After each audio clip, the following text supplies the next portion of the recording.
Hey guys, welcome back to my channel. Today is going to be a little different type of video. So recently I've been into reading a lot. When I was younger, I never really liked reading, and now I'm super into it. And so these are the first 4 books that I fully read, and these are the books that I read in May. So in this video, I'm going to be talking about the books I read in May, and then my June TBR, the books I want to read in June. So let's start off with Lisa Jewell, her book, Then She Was Gone. This book is basically what got me into reading.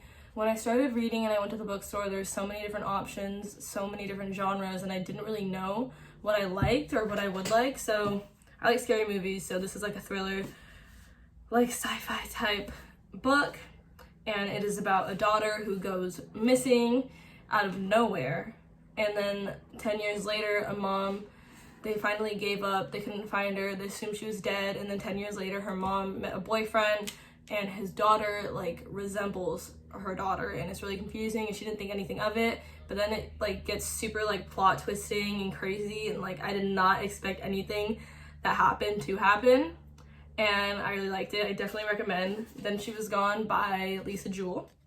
And then we're gonna be talking, and then I only read 4 books this month. I was finishing school, and I probably can't read as fast as many other booktubers. I wouldn't really consider myself a booktuber though.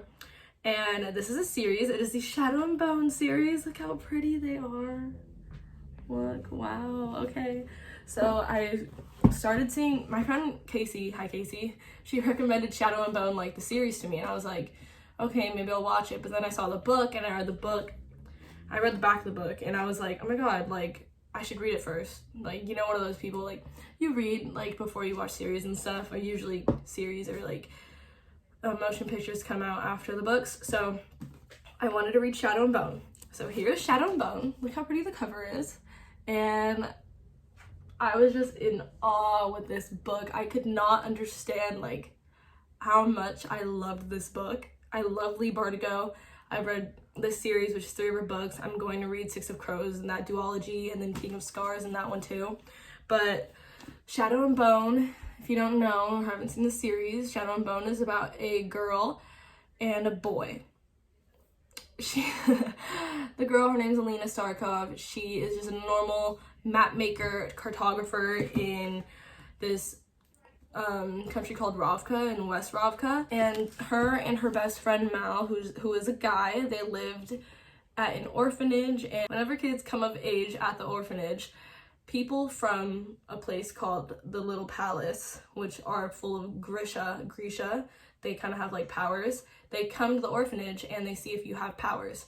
So there isn't really a way to get out of it except to be injured, and that's what Alina did. And she never knew that she had power until they went into a place called the Fold, which is something that was created hundreds of years ago by someone the Black Heretic. And I don't want to say too much, but it's really good. And she realized she has powers, and then she doesn't know it, and then she gets taken away from her best friend, and then he has to come and find her, and then they go running off together, and they fall in love, but she also has something with someone else, and it's just there's a love triangle in it, and I love witchy woo.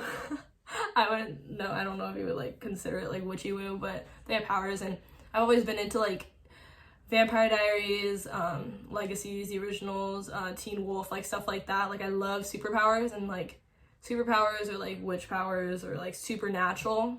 I love that stuff. Fantasy, I love it, love it. So I read Shadow and Bone, and I was like, oh my god, this was so good. This had me in tears. Each of these books had me in tears.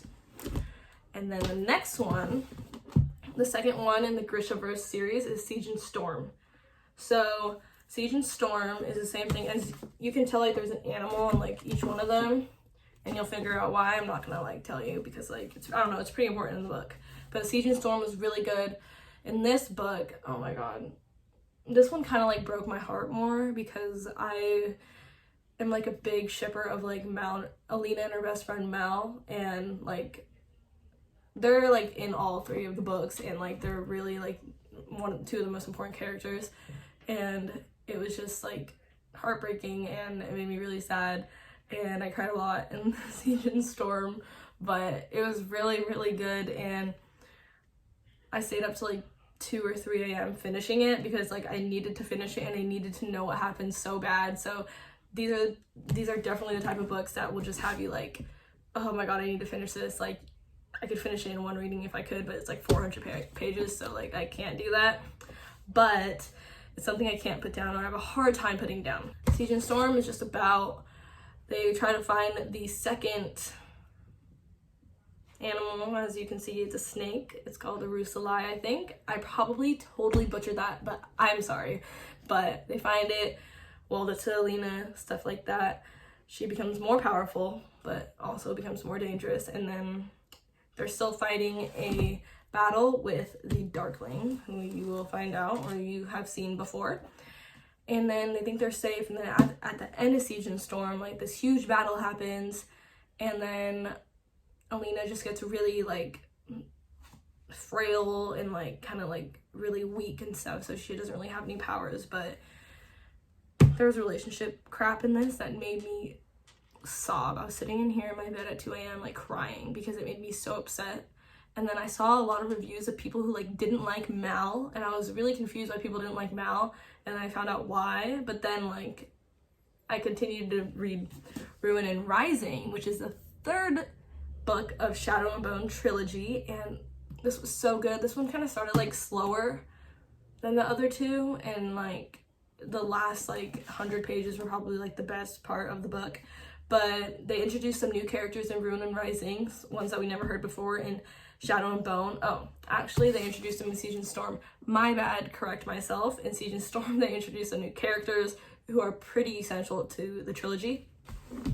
But in Ruin and Rising, the ending, it was really sad. Like, I thought someone I didn't want to die was going to die, and he did, but then he didn't, but whatever. So I don't want to like completely spoil it for you guys, but Ruin and Rising, the end is when like it got to me the most, because like I wanted Alina and Mal to end up together. Some people wanted her to end up with the Darkling. Some people wanted her to end up with Prince Nikolai Lansov, which like you probably don't know who he is unless you read the second the second book, Siege and Storm. But I wanted her to end up with Mal because I just wanted like a really basic like love story between two best friends who basically grew up together, and like it was just so cute, and he does everything for her. Like he will literally like give up his life for her, because like that is how important she is to him.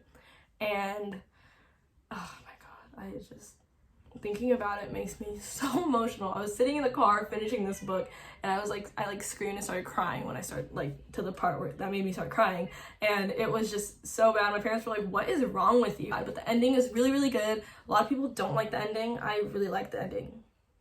It's super cute. I love it. I love it. I love it. So those are the 4 books that I read this month.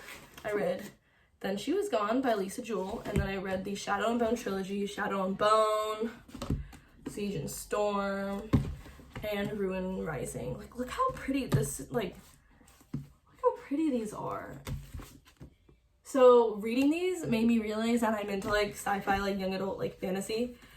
And so that is when we'll get into the books I want to read in April. All right, now we're gonna jump into the second portion of this video, and it's gonna be my June TBR, all the books I want to read in June. These are all technically like young adult sci-fi fantasy type things, and the first one I'm gonna start off with is Loki. So I love Avengers. Avengers like have my heart. I love Marvel. I hate DC for some reason.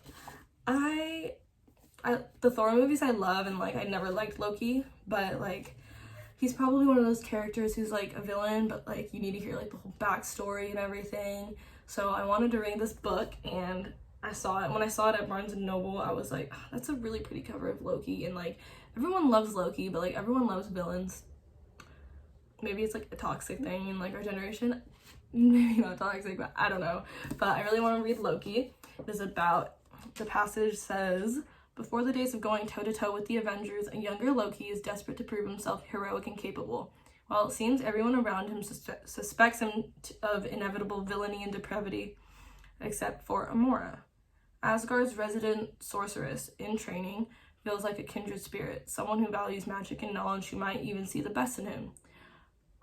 But when Loki and Amora cause the destruction of one of Asgard's most prized possessions, Amora is banished to Earth, where her powers will slowly and excruciatingly fade to nothing. Without the only person who ever looked at his magic as a gift instead of a threat, Loki slips further into anguish in the shadow of his universally adored brother, Thor.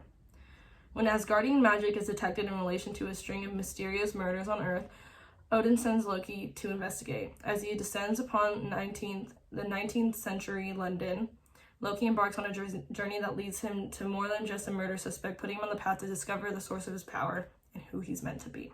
So, I never liked Loki, but I really want to know more about Loki, and I love Thor. I love all the Avengers. I mean, I probably will like Loki after this, but yeah. So that is Loki, written by Mackenzie Lee, and the second one is going to be The Selection by Kira Cass. This is it. It's really pretty. This is part of a series as well.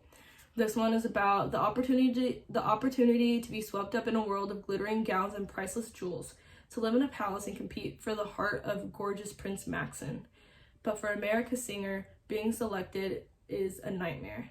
It means turning her back on her secret love with Aspen, who is a caste below her, and leaving her home to enter a fierce competition for a crown she doesn't want.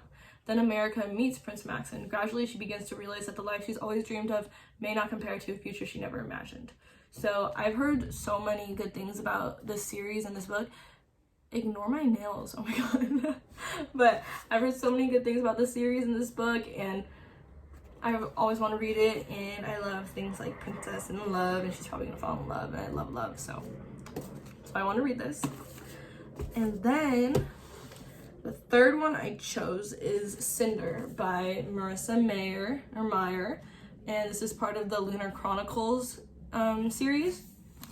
This one's about human and androids crowd the raucous streets of New Beijing. I really cannot speak.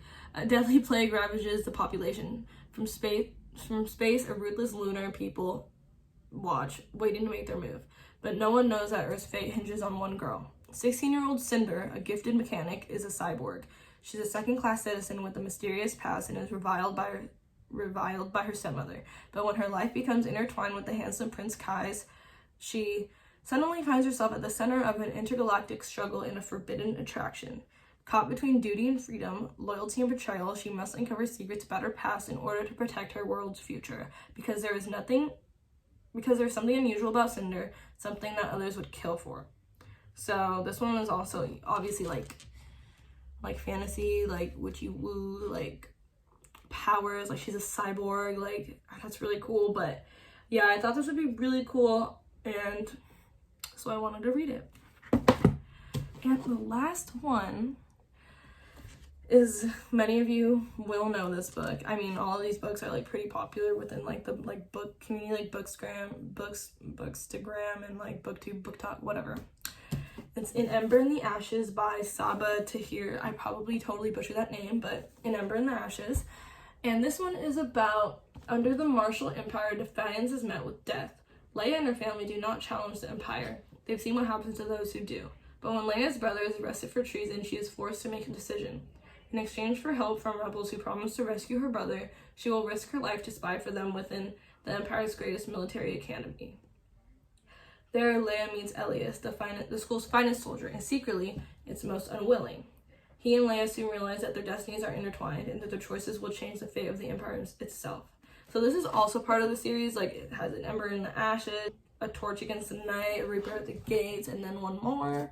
But these are super, super popular sci-fi, fantasy, and young adult vibes.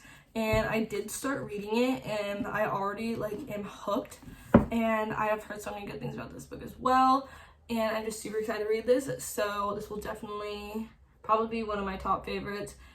If I get into this, I might end up reading the whole series, because that's what happened when I read Shadow and Bone. But we'll see. Alright, so that is the end of the video. Thank you for coming. I will definitely be updating you guys on my studygram at kianastudies about all these books that I'm reading. And you should definitely check out the books that I had in my May reading, the ones I read in May. Those are super, super good. I love the Shadow and Bone trilogy, and I can't wait I can't wait to read more of Lee Bardugo. And then you should totally comment if you've read any of the books that I want to read in June, so I know what I'm expecting if you have. But totally leave a like and a comment and definitely subscribe. And thank you for watching. I hope you guys like it. It's kind of different than what I do, but yeah, bye.